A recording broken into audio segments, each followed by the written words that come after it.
Hello and welcome to the News at 7, where we get to the heart of the day's stories and communities right across Scotland tonight. Deputy First Minister Kate Forbes announces she won't stand at the next Holyrood election. I want to step back from public duties. I want to focus on raising a family. We'll have analysis and reaction. Also tonight, Storm Flores hits Scotland. With rain and high winds causing travel disruption, we'll bring you the picture from across the country. And of course, we'll have all of the sport for you with Lewis. Lewis, what have you got for us? Well, Sarah, new signings, plenty of goals and some strong words already. We'll look back at the first weekend of the Premiership season and look ahead to Rangers' European qualifier tomorrow night. Lovely stuff. And Kay Adams and Michelle McManus tell us all about their unsung heroes for the BBC Make a Difference campaign. Hello, I'm Sarah McMillan. Welcome to the News at 7.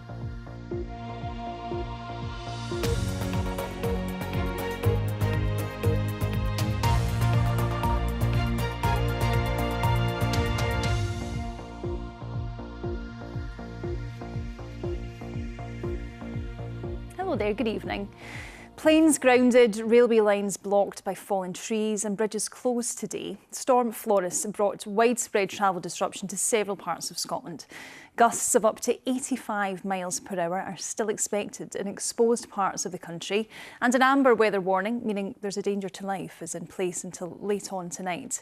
Well, we'll be live in Peterhead in just a moment. Thousands of homes are without power in the northeast. But first, this report from our correspondent, David Wallace-Lockhart.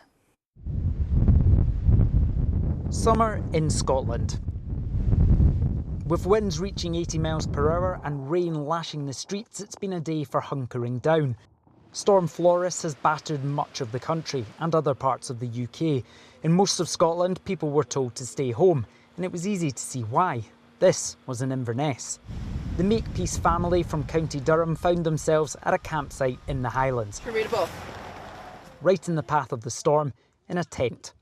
We did try to look to see if we could get into an Airbnb somewhere for the night, but unfortunately there is nowhere. But I think we've got a pretty good tent, we've got a good setup, so I feel like we'll probably be okay. What's the plan for today then? Somewhere inside. We're going to go to a soft play, I think, inside, let the kids burn off some energy and stay dry. You may think a campsite would be quiet during a storm, but there's still business to be had near Aviemore. We had a big motorhome pull up earlier just asking for space because he didn't want to be buffeted anymore on the roads, and we said, yeah, come along, we'll get you on, not a problem. So some people are not bothered, some people are. It's the way of life. Disruption has been widespread. Flights to Scotland's islands have been grounded and venues that are part of the Edinburgh Festival have been closed. And there's been significant train cancellations, leaving some commuters stranded in the north of England. I'm supposed to be going up to Glasgow, and the train here has been cancelled. I can travel tomorrow. Disappointed, let down, but what can we do? The weather, there's nothing we can do about that, is there? For those who did get to travel, the journey wasn't always straightforward. This was a landing at Leeds Bradford Airport, not for the faint-hearted. And the roads came with challenges too. Driving up the A9 now towards Aviemore, and driving conditions definitely getting a bit more challenging, the wind really starting to pick up. Falling trees is a risk in summer storms as the wind struggles to pass through the foliage. Train lines and roads have been blocked. These train cables were in Stirling. A fallen tree even closed a pub in Skye. Storm Flores should head into the North Sea tonight, but its impact will be longer lasting. Over 20,000 homes are still without power, and students in Scotland have been warned there could be delays in receiving their exam results tomorrow. David Wallace-Lockhart, BBC News, Aviemore. Well, we're joined now by our reporter Rachel Bell, who's in Peterhead for us. Rachel, things look like they're picking up a bit there. How are they? That's right. For much of today, the North East has been looking out at the rest of Scotland, knowing that Storm Flores will be making her way here to the North East coast. And since about mid-afternoon, she very much has been making her presence felt. It is very gusty here. We've been experiencing winds of around 70 miles an hour. Just look behind me, this is Peterhead Harbour on a Monday. Usually it's quiet with all the boats out to sea, but today they've all been tied up choosing to shelter in the safety of the harbour rather than braving the stormy conditions in the North Sea. It's really been particularly gusty here, and it seems to be getting a bit worse. And Rachel, what's the wider picture around Scotland then tonight? We're nearing the end of this amber warning period. That's right, it's been a difficult day across Scotland. I mean, Storm Flores really has been having an impact on travel. I mean, we've had travel disruption on the rail network. There have been no trains north of the Central Belt today, and ScotRail say that disruption will continue into tomorrow. There's also been disruption to buses, to ferries, to flights, and of course to the roads, because those trees, which are in full bloom at the minute, have been landing on the roads, and it's been creating havoc on the road network. It's also been causing damage to some vehicles too. There's also been power outages, particularly affecting areas like the Highlands, Moray and here in the northeast, where thousands have been left without any power.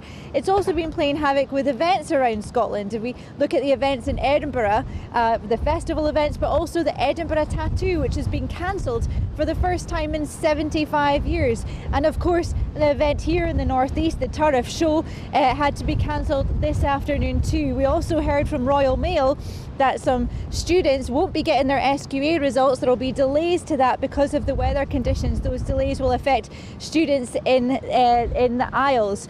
Now, it's been a really tricky day weather-wise. The top gust speed has been 80 miles an hour. The top ever recorded gust speed in Scotland in August is 87 miles. We could get there this evening. I mean, we really feel that we are in the thick of it just now. Is particularly bad just now. That amber weather warning is expected to continue until 11 o'clock tonight. The yellow warning to continue in the Northern Isles until 8 o'clock this morning. But we've just spotted just now the lifeboat crew from Peterhead heading out on one of their training exercises. I can anticipate that it will be a rough training exercise for them tonight. Okay, Rachel, we'll let you get in for the evening. Thank you very much for all of those updates. Now, the Deputy First Minister, Kate Forbes, is standing down at next year's Holyrood election. The Skye, Lochaber and Badenoch MSP will continue as an MSP for another 9 months, with the Holyrood election scheduled for May 2026. Ms Forbes said she wanted to prioritise her young family. I've balanced family life and high-profile politics for a number of years. Over the course of the next parliamentary term, my daughter will be starting school. I will therefore be leaving her on a weekly basis to serve my constituents in Edinburgh, and I also have the responsibility of getting around this constituency. And you know, it's 5 hours from end to end. I want to do a good job, and that's why I've determined that I want to step back from public duties. I want to focus on raising a family. Well, to discuss this with us, we are joined now by Abby Garton-Crosby, who's a political reporter with The National. Thanks for being with us, Abby. Now, we have a large number of MSPs quitting Holyrood at the end of this Parliament, but is Kate Forbes a shock? It was, particularly because obviously the selection process had ended for, I think, pretty much all of the seats for the SNP, and she was standing unopposed there. So there'll have to be a little bit of looking for somebody else who's going to stand that now. So I think everybody assumed that was going forward. But listening to the reasons that she's been putting out today, and as somebody who's just had a young child myself, I can completely understand why she's wanting to spend more time with her young family, particularly as she said somewhere today that Naomi's going to be 5 and kind of going to school in the next couple of years, and that she wants to be around with that. So while it's a shock, I think it's kind of completely understandable. Well, that was one of the points obviously that we wanted to touch on. Do you think a political career is still too difficult for women who want to be mothers? I think that it is inevitably hard. Obviously, she's not the only woman in politics or in the cabinet that has a young child. And, you know, Humza Yousaf did run as First Minister with a young child as well. So there has been a lot of talk today about whether or not the Parliament is family friendly. There has been a lot of criticism over recent years, particularly about the nursery in there and whether it's, you know, that's providing enough hours for politicians. But it is inevitably going to be a difficult job to kind of try and juggle those two things, particularly as somebody who's so high up in the government as the Deputy First Minister and having to take on all those responsibilities as well. And some people, they saw Kate Forbes as the future of the SNP. Others might have looked at her as a bit of the thorn in the side of the more progressive wing of the party. What's your take on her input? I think that she has obviously got a different view, but she takes up a lot of opinions from a lot of people. She has, you know, it's a big tent, the SNP. There are people who agree with Kate Forbes and people who really disagree with Kate Forbes. And I think that's kind of, you know, what the party is like. And I think that, you know, whether she takes 5 years out, 10 years out, I think she will always kind of have a place within that, whether or not some people don't agree with everything that she says. So you don't think this is the last we've seen of her? She's only 35. Exactly, also 35. So, you know, there's a lot of time that she could do. She could go off and do something else and come back once her kid's a little bit older. I don't think it's necessarily the end of Kate Forbes, but if it is, then, you know, she has achieved a lot in a decade being in Parliament. She rose quite fast from, you know, a backbench MSP through to Scotland's first female Finance Secretary to Deputy First Minister. So, you know, she's very talented. And just lastly then, Abby, we have 3 MSPs who wanted to lead the party. Hamza Yousaf, Kate Forbes and Ash Regan. None will be SNP MSPs after 2026. Where does this leave the party? Well, I think it's obviously a fresh start. You know, if everybody has, you know, there's a lot of people. There's a lot of MSPs as well who are leaving, and there's going to be a lot of new people standing at this election. So, you know, it's a big change that's coming, and I think whatever the outcome of Holyrood 2026, we're going to have a lot of new MSPs in there. OK, Abby, thank you very much for your thoughts tonight. Appreciate it. Thank you. Now, thank you for joining us on tonight's News at 7. We have much more for you coming up in the programme, including we hear from Kay Adams and Michelle McManus about the BBC Make a Difference Awards. And in sports, we'll have a roundup of all the goals from the first weekend of the Scottish Premiership.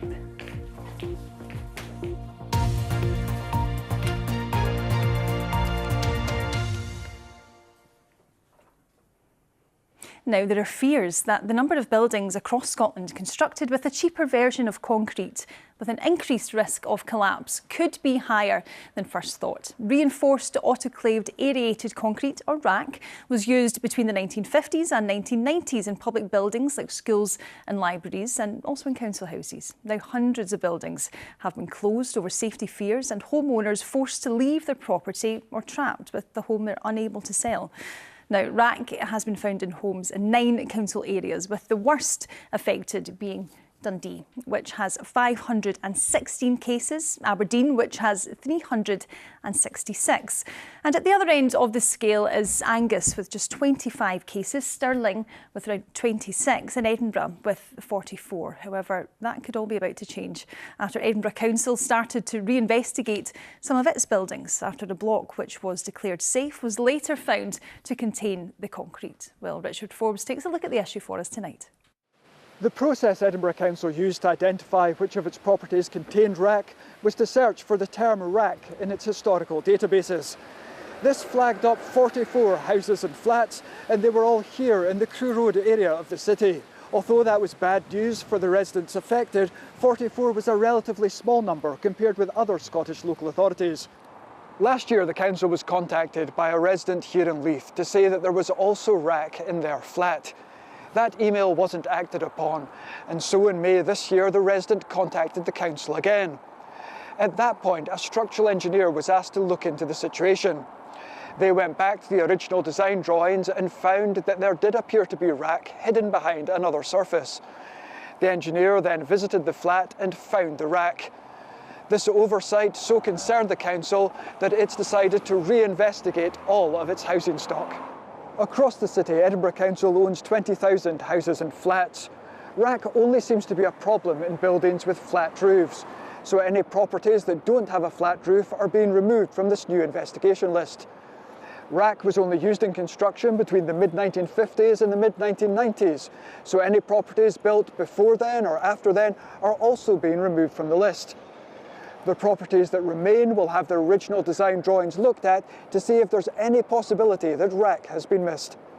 Richard Forbes, reporting Scotland.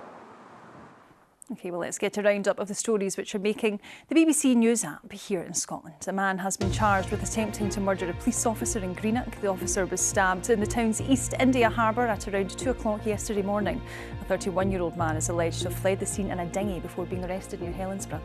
Elsewhere, a £34 billion investment in Scotland's electricity network is crucial for clean energy targets despite the increased cost and bills, a transmission operator says. Ofgem is consulting on plans to expand the network of high-voltage pylons balance and cables. And a Glasgow teenager has made history, becoming Scotland's first wheelchair-using racing car driver. Ali Chalmers raced in the Scottish Mini Cooper Cup at Knockhill in Fife, one of the UK's most respected club-level motorsport events. Well, for more information on all of these stories, you can scan that QR code there on your screen, and that'll take you to the BBC Scotland News app. And now, for the past 5 years, community heroes right across Scotland have been recognised in the annual BBC Make a Difference Awards. Deserving groups and individuals have been nominated by Radio Scotland listeners, and now a list of finalists has been announced in 9 categories, from green campaigners to great neighbours. Well, a little earlier, the presenters of Mornings and Afternoons, Kay Adams and Michelle McManus, joined me to explain why the awards are so important.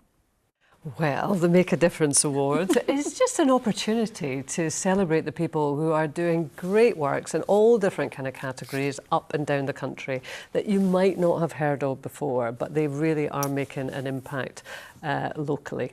And we have been drafted in, haven't we? We have, yes. I can see why you've been drafted in, but I don't know why I've been drafted in. Listen, don't even let Kay kid you. I'm just here as an assistant, a glamorous assistant. She helps me up and down the stairs. Oh, it's very anything, nice. anything Ms Adams wants.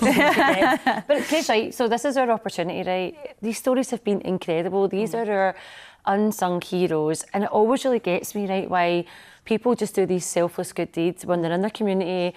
What drives them, what keeps them going, and they never get that recognition, and they also never look for that recognition either until... But you're absolutely right on that, Michelle, because everyone has been nominated by somebody else. Right. And I've interviewed quite a few people. In fact, a lovely lady called Jo this morning on the radio, and her response was typical of people I've spoken to. Is, I thought it was a joke. I thought it was a joke. When they first got the phone call or the email or whatever, they were waiting for ha-ha, and the ha-ha didn't come. And both of you, you've been interviewing people and telling people stories for years.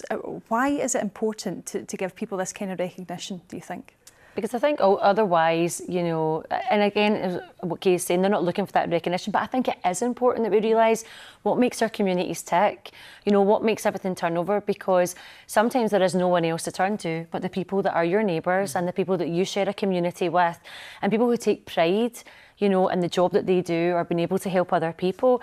And I think in the world that we live in today, it surely is, it's ripe for that kind of stuff, to be able to celebrate those people and recognise that great achievement. I mean, there'll not be a dryer in the house, I don't think. No. I mean, I'm a bubbler, so I mean, I'll have a too, actually. So, yeah. No, but it's the one thing working in news that people always say to you, is that where is the good news? Where is the good news? So is that what this is? Unfortunately, we have to report the things that are very difficult in life. It's important that people know, but we also have to have perspective. And I think awards like this really offer people perspective, which is there's lots of wonderful people in the world doing wonderful things, and they're doing it for the very best of reasons. So I think for these individuals to be recognised is really important, but for us more broadly to be reminded, you know, that there are some wonderful people out there, lots of wonderful people, I think is really important for all of us. And earlier you mentioned that there's lots of different categories, so what can we expect then on the night? Well, this morning I interviewed a lady who has been nominated as a finalist in the active category, so that's one of them. We've got a green category, we've got a young persons category, we've got 9 in total, I think, 9 different categories. One specifically from BBC Radio Nagale, community groups, animal category, so a broad spectrum of different categories. So 4 finalists, I think, in each, so a real wealth of different stories. Yeah, and we're getting to all corners of the country as well, because, you know, we're lucky enough to, for example, be in Glasgow, in a big bustling city, but some of these nominees are living in really remote areas, and the work that they do is literally vital in terms of getting supplies about and helping their community. And I think it's lovely to get out and about across our country, because it's so gorgeous, right? And just to hear about all these different communities. Out and about, aye. Out and about. Ducking and diving and out and about. But lastly then, where and when can we expect to hear all of our winners? Well, you get to reveal it, don't you, we have the big reveal, yes, on Mornings on September the 29th, so that's when everyone will find out. But Michelle and I will be cutting about over that weekend, because we're going to have an event for all the finalists and the winners here at PQ. Actually. And I'm looking forward to that as well, just making such a big deal, because see, ultimately, and I know we say it all the time, everyone is a winner that comes to the list. The fact that they have made it as finalists into these categories, yes, of course, someone will have to be crowned the winner, but we want to celebrate everybody and all of our finalists that are here and give them a really lovely day out. You're going to give us a nice song? Oh, I mean, you try and hobby that. No one's asked me, Kay, but since you have now, I'll just take that as a yes, so I will. Lovely stuff, guys. Well, we look forward to hearing all those stories and all of the worthy winners. Thank you very much. Thanks, you. Okay, well, still to come for you tonight. We'll have a full weather forecast with Judith, but first it's Sport Now with Lewis. Thanks, Sarah. Yes, and before the strong winds, we're going to talk about strong words in the sport from this man here, Rangers head coach Russell Martin, who has said his players were outfought as they drew away to Motherwell in their first domestic game of the season. He has added to his squad today, though. You got a wee glimpse of him, but yes, a 4-year deal for Finnish winger. There he is, Oliver Antman, for a fee reported to be around £3 million. The 23-year-old has played 22 times for his country and scored 8 goals for Dutch top-flight club Go Ahead Eagles last season. Rangers are back in European action tomorrow against Victoria Pilsen, knowing that a 2-legged victory will tee up a Champions League playoff clash with either RB Salzburg or Club Brugge. Speaking today, Martin says they'll have to play better than they did in Saturday's draw with Motherwell to progress. I have empathy for players when it gets tough, but let's always go back to being really horrible and hard to play against, and we weren't hard enough to play against on Saturday. So that's all it came down to. There was no point in sugarcoating it. The players know what to expect. I'm really honest with them, and I was really honest with everyone else, and people can make what they want of it. We're 3 games in, we haven't been beaten in any of them games, but we have a lot to improve and work on. Well, earlier I spoke to former Rangers keeper Cammy Bell, who said Martin's comments after the draw at Motherwell were honest and would be welcomed by the fans. It was very strong, Lewis. Certainly I felt as if he spoke the truth. He said it wasn't acceptable. There were certain individuals wanting to do their own thing, and he wasn't allowing that. He's not going to allow that within his team and the way he wants to build this team. So I think it's refreshing for Rangers fans. Listen, we heard last season a lot of excuses getting thrown out there from Rangers managers previously of performances, results, and excuses just came thick and fast after in the post-match interviews. But Russell Martin was completely honest, didn't use the European stuff as an excuse before the match, didn't use it as an excuse after the match, and just said that it wasn't good enough. Just sticking with that game, I think a lot of people would suggest that when a manager hits out with comments like that, it can usually be towards maybe the end of a tenure when the pressure's really mounting. You said it's quite refreshing to see his honesty. Do you think it's a good tactic from Russell Martin to be strong really early on in his tenure? I do, yeah. I think it's the type of person he is. He's demanding straight away. He knows it's all about winning, so he was bitterly disappointed at not getting the 3 points on Saturday against Motherwell. So yeah, I think it's a good way. I think, as I said before, really refreshing to hear him just being honest and going out there and putting the demands on the players to say, look, if you're not going to play the way that I want you to play, if you're not going to do the things that are expected of you, which is running hard, doing all the work back and forward on the pitch, then you're not going to play for me. Yeah, and we don't have a long time to wait, do we, to see if those comments will make an impact with these players. Rangers back in action tomorrow night at Ibrox. Victoria Pilsen, the visitors. It's another huge game, Cammy, isn't it? Yeah, and they're coming thick and fast for Russell Martin again. Had to navigate his way through them Panathinaikos ties, both home and away. It was a very difficult game for him to start off. Really competitive games after 5 weeks of training. So they come thick and fast, and they're so important, these games as well. We all know how important the Champions League is to Rangers as a club and financially as well going forward. So huge matches for him, and again, it'll be interesting to see his team selection after certainly them comments on Saturday night at Motherwell. Cammy Bell speaking to me earlier. Now, the draw for European qualification took place earlier today. Celtic will meet Slovan Bratislava or Kairat Almaty in the Champions League playoff round. And if Rangers get past Victoria Pilsen, they'll face either RB Salzburg or Club Brugge. Aberdeen will play either FCSB of Bucharest or Kosovo's side Drita in the Europa League. Hibernian and Dundee United are in the same pot for the Conference League playoff draw there. The Edinburgh side have beaten Partizan Belgrade to be involved, while United meet Rapid Vienna next. If they get through that, well, Hibs will take on Legia Warsaw or AEK Larnaca, while the Tannadice Club will be up against AIK Stockholm or Hungarian side FC Győr. Moving away from Europe now, there were plenty of goals in the Premiership's first weekend back, so let's take a look at them. Maida. Steps for McCowan. Celtic find the opener. He picks out the run of Daniels, appeals for offside. It's in the back of the net. Oh, and now Jamie Brandon's in behind. He's got players in the middle. Oh, it could drop to Watson! Robbie Muirhead from the spot. He cracks it down the middle. Smith goes past him, pulls it back for Pittman! 2-2! How can he pick out a teammate in the middle? Just flashes it across goal. Waters hammers it home! come for Spencer, back for Dylan Tate to finish it off. He gets the pass off here, and there's an opportunity. Tate gets it out to Adams. Back into the middle it comes, it's Ross, it's taking a big deflection and in! There's Bowie! Chips it over the top, looking for a beater, good touch. It's blocked, it could come back to Bowie! He's into the box, he picks out Robertson! 2-1. Athletics now, and a fairy tale win for 24-year-old Sarah Calvert, who beat Olympic silver medalist Laura Muir to the 1500 metre title in the biggest upset of the UK Athletics Championships. The Livingston AC runner's personal best is 15 seconds slower than her fellow Scot, but just as Muir looked to be bursting through in the inside in the final straight, Calvert powered past all three of her opponents on the outside to win easily the biggest race of her career.